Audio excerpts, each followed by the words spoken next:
Daniel in the king's court. Daniel in the king's court. When the captives from Judah arrived in Babylon, King Nebuchadnezzar commanded his chief officer, "From our captives chosen the best young men. Look for those who are strong and healthy, voice-trained and able.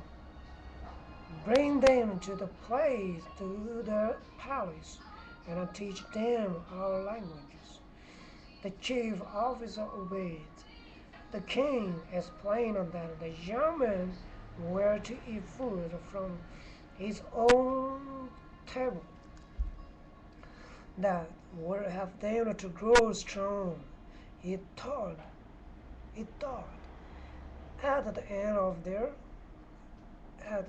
of 3 years, these young men were to be brought to the kings.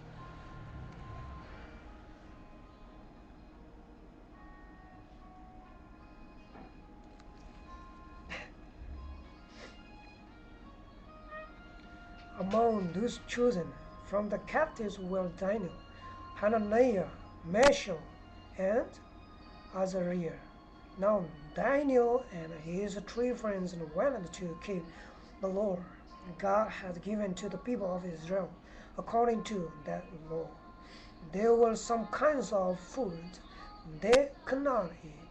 When the food was brought from the king's table, and Daniel saw food that Israelites were not allowed to eat, what should he do? Daniel and his 3 friends decided they must do the same right. And briefly, Daniel told the officer, "It would be wrong for us to eat the king's meat and drink his wife or his wine. Do not force us to do this." At first, the officer was afraid the king would be displeased if the boys refused to eat his food. He said, "When you stand before Nebuchadnezzar, he will be very angry with me if you do not take as the strong and healthy as the other young fellows. The king might even kill me for not taking good care of you. Train us for 10 days." Daniel bargained. "Let us eat good vegetable and drink pure water. Then see if we do not look as strong and healthy as the other young men." Daniel's offer seems fair enough, so the officer agreed. For 10 days he brought them vegetables and also wholesome food instead of rich food and wine from the king's table. At the end of 10 days, the officer noticed that Daniel and his friends looked even healthier than the others. From that time on, Daniel and his friends were given the wholesome food they wanted, and God blessed Daniel and his friends with wisdom. In a short time, they learned the language and wisdom of the Chaldeans.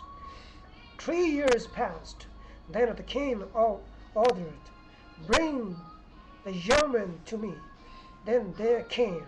He talked with them and asked hard questions. He discovered that Daniel and his 3 friends were 10 times wiser than the wisest men of his kingdom. No wonder Nebuchadnezzar was pleased with these young Jews. He gave them a place of honor in the kingdom, and they lived in Babylon for many years. It's true.